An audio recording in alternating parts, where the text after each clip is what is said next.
तो दोस्तों आप देख रहे होंगे कॉमर्स वाला चैनल पर मैं सीए की टी शर्ट में आ गया, तो ऑब्वियसली सीए कोर्स से रिलेटेड बात करने आया हूं। आप सबको पता है और मुझे भी पता है कि आज के इस कंपेटिटिव वर्ल्ड के अंदर हर एक बच्चा जल्दी से जल्दी अपनी जिंदगी के अंदर बेस्ट रिजल्ट लेना चाहता है।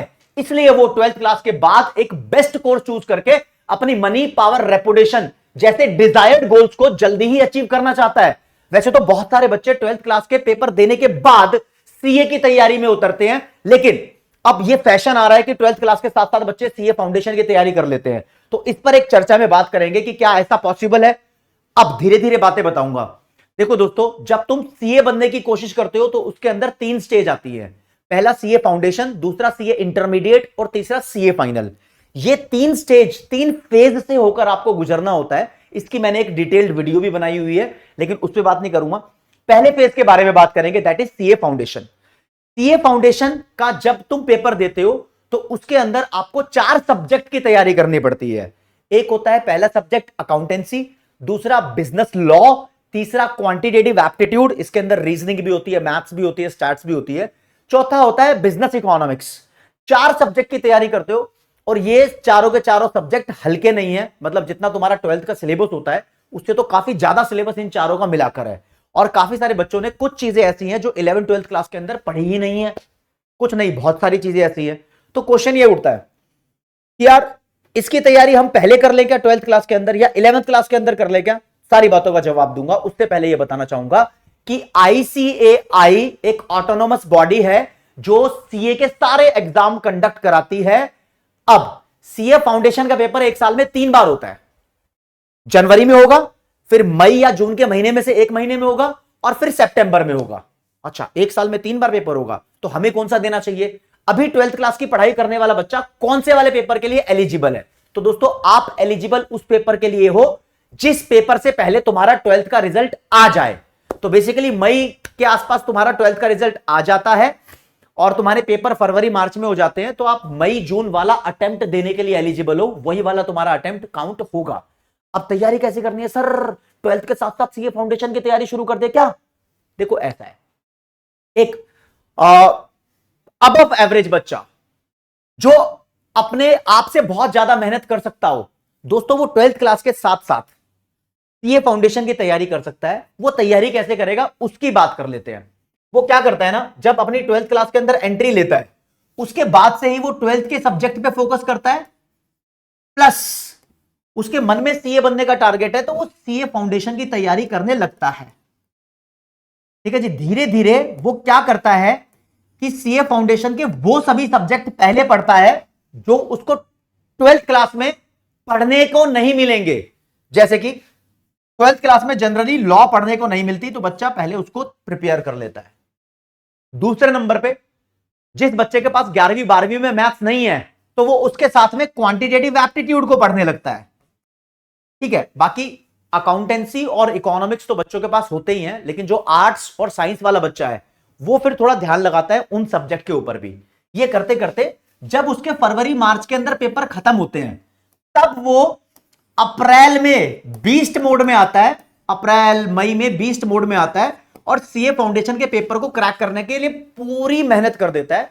और सीए फाउंडेशन का जो उसका मई जून वाला अटेम्प्ट है वो उसको क्रैक कर भी लेता है, अगर उसने शिद्दत से मेहनत की हो, एक प्रॉपर स्ट्रैटेजी फॉलो की हो, कंसिस्टेंसी दिखाई हो, कहीं पर भी उसने अपने आप को पीछे ना धकेला हो, आगे बढ़ता चला गया हो, वो कर लेता है। ठीक है जी।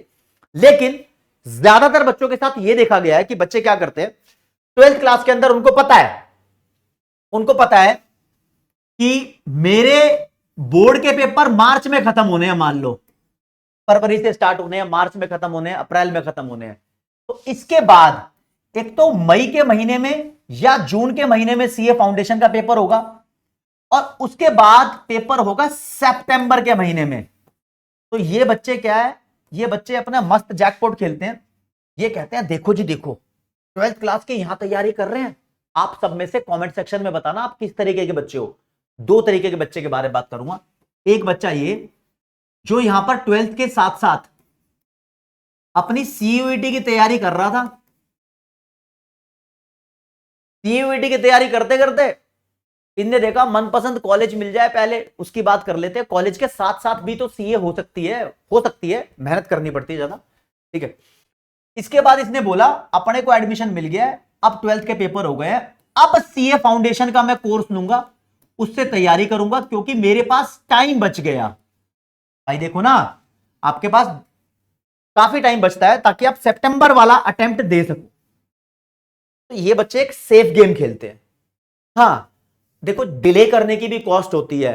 देखो काफी बच्चे हैं ना, जून वाला पेपर क्यों दे रहे होते हैं, जून वाला पेपर ये इसलिए दे रहे होते हैं कि इनको पता है कि ये 4 महीने बाद, जून जुलाई अगस्त सितंबर, 4 महीने बाद अगर पेपर देंगे तो ये 4 महीने लेट हो जाएंगे सीए बनने में। सीए कितने टाइम में बन लेते हो? अगर आपके सारे एग्जाम एक बार में क्रैक हो रहे हैं तो आप लगभग 4 साल में सीए बन सकते हो। अब जो नया पैटर्न आया है तो 4 महीने लेट सीए बनेंगे, और इनको लगता है कि सीए बनने के बाद इनकी सैलरी या इनकी अर्निंग एक महीने की 1 लाख रुपए होने वाली है, बेयर मिनिमम मान लेते हैं। जब 4 साल बाद आगे का जमाना ही कुछ और होगा, 2 लाख भी होगी। तो अगर इनको लगता है कि 1 महीने की सैलरी 1 लाख रुपए होने वाली है तो 4 महीने की सैलरी 4 लाख। तो ये दिमागदार लोग हैं, ये जून में देने की कोशिश करते हैं क्योंकि अपने फ्यूचर के 4 लाख गंवाना नहीं चाहते। तो वो 4 लाख बचाने के चक्कर में, भाई सीए बनना है तो उसका भी तो चक्कर है। और ये बच्चे थोड़ा सेफ खेलने के चक्कर में सितंबर में देते हैं, इनको लगता है यार कहीं मुश्किल ना हो जाए। देखो जी, मैं आपको बताता हूं अब आपको करना क्या चाहिए, एक बेस्ट बताऊंगा। सीए फाउंडेशन आपने कितनी बार में पास किया है ये कोई नहीं पूछेगा, ये कहीं काउंट ही नहीं होता। सीए फाउंडेशन का अटेम्प्ट ही काउंट नहीं होता, ध्यान रखना।